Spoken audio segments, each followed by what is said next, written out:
राधा कौन थी? राधा की शादी कृष्ण से क्यों नहीं हुई? राधा की मृत्यु कैसे हुई? ये सब आप इस कथा के जरिए जान जाएंगे।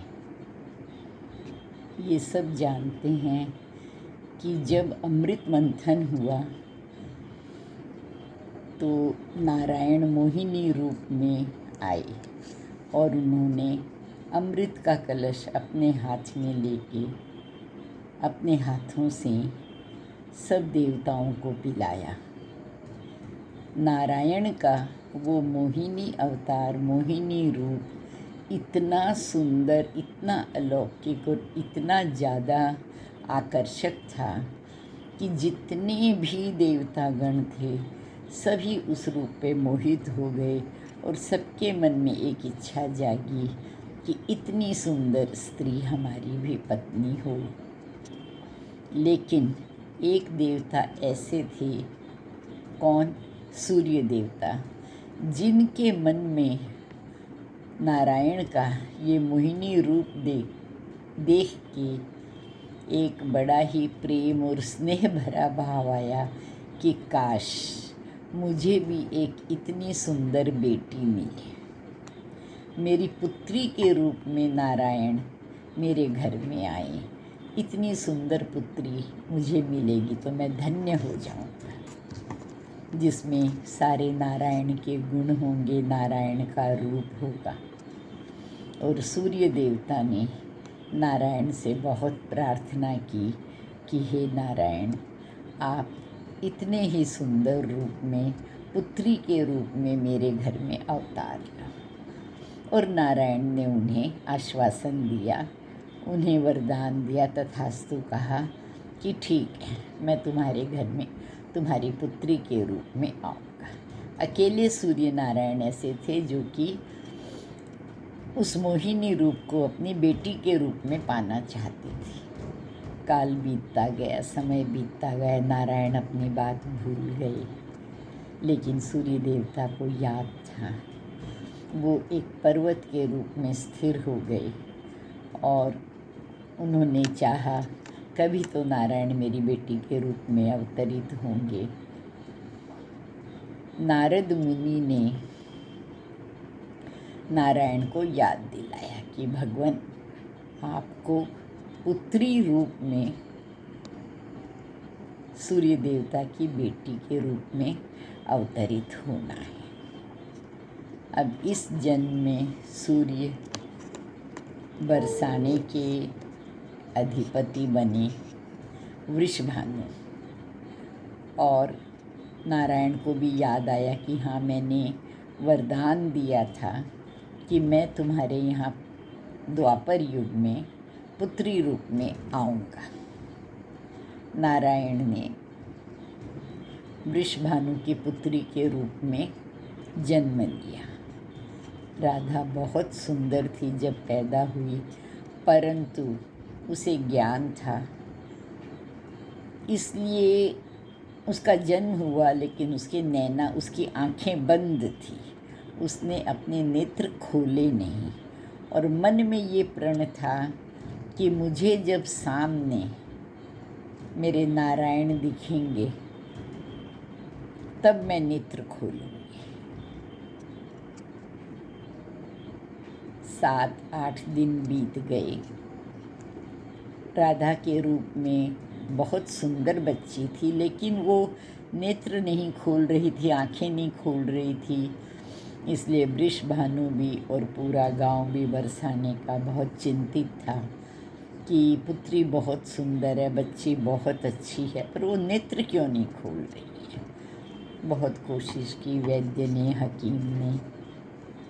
एक दिन नारद जी आए और नारद जी ने कहा कि मैं मेरे मंत्रों का उच्चार करके आपकी पुत्री के बंद नैन खोल सकता हूँ, वो देखने लगेगी। तो वृषभानु ने कहा ठीक है ऋषि, आप प्रयत्न कीजिए, कोशिश कीजिए। बोले मैं अकेले में बंद कमरे में ही वो मंत्रों का जाप करूँगा। वृषभानु का मन तो नहीं था, लेकिन उन्हें अपनी पुत्री के बंद नैनों से बहुत फिक्र हो रही थी, तो उन्होंने अलाउ किया।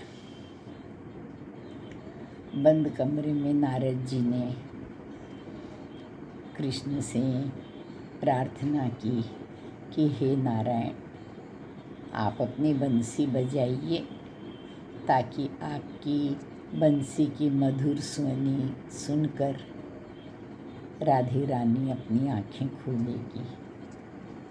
और जैसे ही कृष्ण ने बंसी बजाई, वो बंसी की मधुर आवाज़ सुनकर राधे ने नैन खोले और बाहर सब में बड़ी खुशी छा गई कि वृषभानु की पुत्री ने आँखें खोली है, देख रही है। ऋषि ने चमत्कार किया, नारद मुनि ने तो बहुत चमत्कार कर दिया कि हमारी बिटिया रानी देख रही है।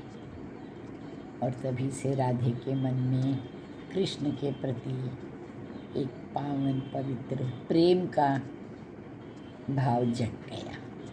राधे रानी बड़ी हुई, कृष्ण बड़े हुए, दोनों एक दूसरे में बहुत मुग्ध हो जाते थे। जब जब कृष्ण बंसी बजाते थे, राधा दौड़ी दौड़ी आती थी। कृष्ण ने एक दो बार अपनी माँ से कहा कि मैया, मेरा राधा से ब्याह करा दो। मैया ने कहा नहीं। नंद बाबा से भी कहा, वो भी बोले नहीं, तुम्हारी शादी राधे से नहीं हो सकती है।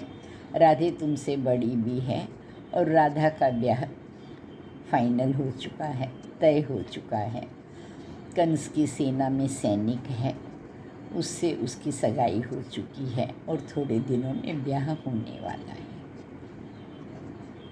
लेकिन राधा का कृष्ण का प्रेम ऐसा था, वो ना तन का प्रेम था, ना दैहिक प्रेम था, मन से मन का, आत्मा से आत्मा का बड़ा पावन प्रेम था, जो सिर्फ एक दूसरे की आवाज़ सुन के खींचे चले आते थे और घंटों साथ में बैठ के अपना समय व्यतीत करते थे और उन्हें किसी चीज़ की लालसा नहीं थी। लेकिन राधा भी चाहती थी कि कृष्ण से कहूँ, तुम मुझसे ब्याह कर लो, तुम मुझसे विवाह कर लो। राधा ने कई बार कोशिश की, लेकिन कृष्ण जानते थे कि हमारा प्यार कैसा है। कृष्ण ने कभी जवाब नहीं दिया।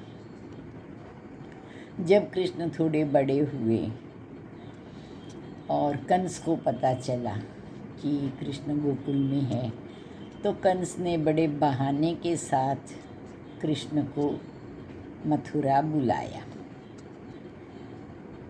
जब कृष्ण मथुरा जाने लगे, कृष्ण भी मन में समझ रहे थे कि अब मुझे वापस वृंदावन नहीं आना है, मैं अपने जीवन में अब वापस नहीं आ सकता।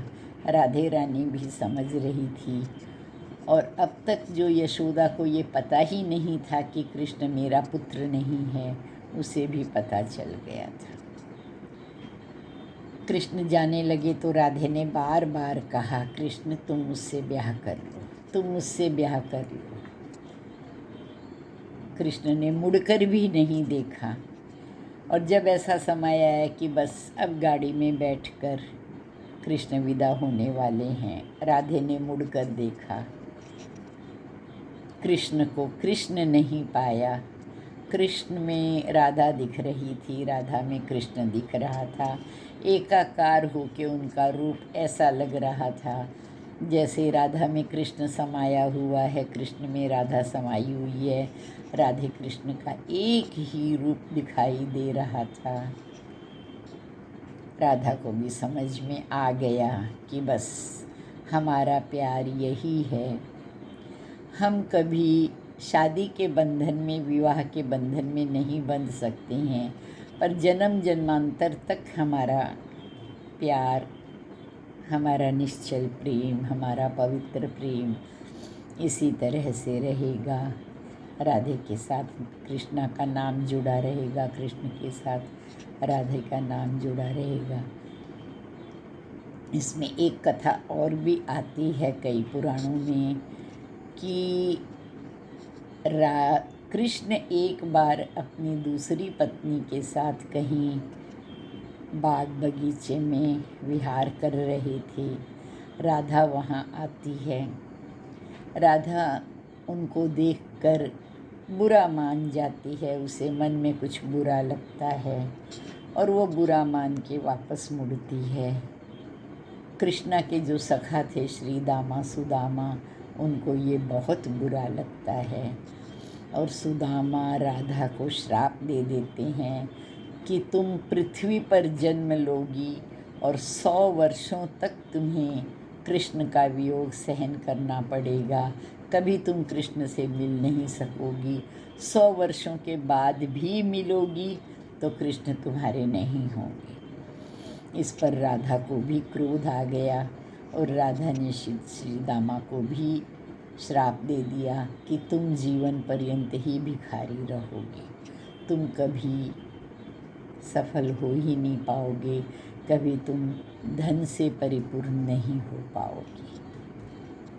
कहते हैं इसीलिए राधा ने भूमि पर जन्म लिया और वह 100 वर्षों तक कृष्ण से नहीं मिल पाई।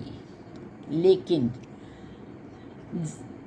ये भी जिक्र आता है, कथाएं हैं, हर पुराण में हर वेद में कुछ कुछ अलग तरह की बातें होती हैं कि जब कृष्ण ने कंस को मार डाला और फिर जब द्वारका बसाई, तब द्वारका में राधे रानी आई, उनके पास रहीं, लेकिन राधा रूप में नहीं, देविका के रूप में, उनकी सखी के रूप में वहाँ काफ़ी लंबे समय तक उनके पास रही।